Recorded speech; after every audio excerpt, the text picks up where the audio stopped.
నమస్తే, welcome to SR6 news. SC వర్గీకరణ bill, BC reservation bill 42% అసెంబ్లీలో ఆమోదించిన సందర్భంగా కాంగ్రెస్ ప్రభుత్వానికి ఆయా సామాజిక వర్గానికి చెందిన నాయకులు ఈరోజు మంచిర్యాల జిల్లా లక్ష్మీపేట పట్టణంలో కృతజ్ఞతలు తెలియజేశారు. ఈ కార్యక్రమంలో స్థానిక నాయకులతో పాటుగా పలువురు పాల్గొన్నారు. ప్రతిష్టాత్మకంగా చేపట్టింది ఏంటంటే ఈరోజు రాష్ట్ర ప్రభుత్వం ప్రతిష్టాత్మకంగా చేపట్టిన కార్యక్రమం ఏంటంటే రైతు రుణమాఫీ. ఈ రైతు రుణమాఫీ అనే కార్యక్రమాన్ని రాష్ట్ర ప్రభుత్వం దాదాపు నాకు తెలిసి 80%-90% కంప్లీట్ చేసింది. 2 లక్షల లోపు ఉన్న వారికి ప్రతి ఒక్కరికి రైతు రుణమాఫీ చేయడం జరిగింది. 2 లక్షల పైకి ఉన్న వారికి రైతు రుణమాఫీ కాలేదు. ఎందుకంటే ప్రభుత్వం ఏదైనా మేలు చేయాలనుకుంటే ఒక ప్రభుత్వం నిర్ణయించిన స్థితి వరకే మేలు చేయడం జరుగుతుంది. 2 లక్షల లోపు ఉన్న వారికి పరిస్థితి.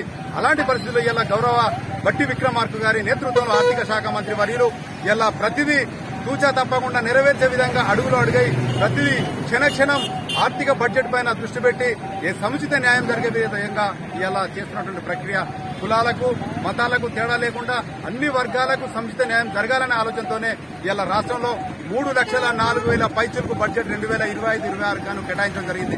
దాంట్లో ప్రతి శాఖకు సముచిత న్యాయం జరగడం కోసమే ఇలా ప్రతిదీ ఏ శాఖకి ఎంత అనేది కూడా స్పష్టంగా నిన్న అసెంబ్లీలో ప్రవేశపెట్టడం జరిగింది. అదంతా ప్రజానీకం చూస్తున్నారు. తప్పకుండా గౌరవ మన మంచిర్యాల శాసనసభ్యులు ఇక్కడ ఉన్నటువంటి ప్రేమ్ సాగర్ రావు గారి నేతృత్వంలో ఇలా మంచిర్యాల అభివృద్ది పదంలో నడుస్తుంది. ఇలా మనందరికీ కనబడుతుంది. ఏ పల్లెకి పోయినా ఏ పట్టణానికి పోయినా కూడా మన మంచిర్యాలలో ఏడా చూసినా కూడా ఇలా ఈరోజు మీరు అడిగిన ప్రశ్న చాలా మంచిది. దేశ ప్రజానికానికి ఇలా రాష్ట్రంలోని ప్రజానికానికి ఒక దిక్సూచిలాగా ఉన్నటువంటి ప్రశ్న. ఎందుకంటే రాష్ట్ర ప్రభుత్వం కాంగ్రెస్ ప్రభుత్వం ఆనాడు ప్రజాపాలనలో భాగంగా ఇచ్చిన మాట తప్పకుండా ఖచ్చితమైనటువంటి 6 గ్యారంటీల్లో మొదటిసారిగా 2 లక్షల రుణమాఫీ అనేది చేయడం జరిగింది. దాంట్లో దాదాపుగా 80% రుణమాఫీ తీసుకున్న రైతులు ఇలా రైతు సోదరులందరూ మన గ్రామాల్లో ఉన్నారు. మిగతా వారు ఏదైతే ఉన్నారో వాళ్ళు టెక్నికల్ ప్రాబ్లం వల్ల రాలేకపోయినాయి. వాళ్ళకు కూడా సరి చేసేటువంటి అవకాశం కూడా గవర్నమెంట్ ఇచ్చింది. రాష్ట్ర ప్రభుత్వంలో కలెక్టర్ల గారికి ఫిర్యాదు చేయమని చెప్పడం జరిగింది. అదేవిధంగా రైతులు బోనస్ విషయంలో ఈ రోజు ఆల్రెడీ మనకు నిన్నటి వరకు కూడా బోనస్ పడ్డది. మిగతా 4-5 రోజుల్లో మిగతా బోనస్ కూడా పడబోతుంది.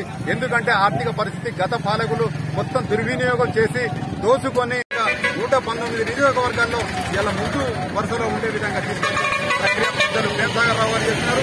వారి వెంట ప్రజలు ఉండడానికి ఈ కళ్ళబొల్లి మాటలు చెప్పేటువంటి టీఆర్ఎస్ కానీ బీజేపీ వాళ్ళు చెప్పే మాటలకు ఇలా ప్రజలే సమాధానం చెప్తారని చెప్పి ఈ సందర్భంగా తెలియజేస్తున్నాం. జై కాంగ్రెస్, జై పిఎస్ఆర్. ఇలా తెలంగాణ ఆర్థిక పరిస్థితి దిగజారిన పరిస్థితిలో ఉంది. అయినా కూడా ఒక దళిత బిడ్డ, ఒక మేధావి, ఒక విజ్ఞానవంతులైనటువంటి మా ఉప ముఖ్యమంత్రి బట్టి విక్రమార్క గారు తన మేధాశక్తితో ఆర్థిక వనరులను తీసుకొచ్చి అన్ని వర్గాలకు కళ్లలో ఆనందం, అన్ని వర్గాల ప్రజల కళ్లలో ఆనందం చూడడానికి బట్టి విక్రమార్క గారు నిన్న ప్రవేశపెట్టిన బడ్జెట్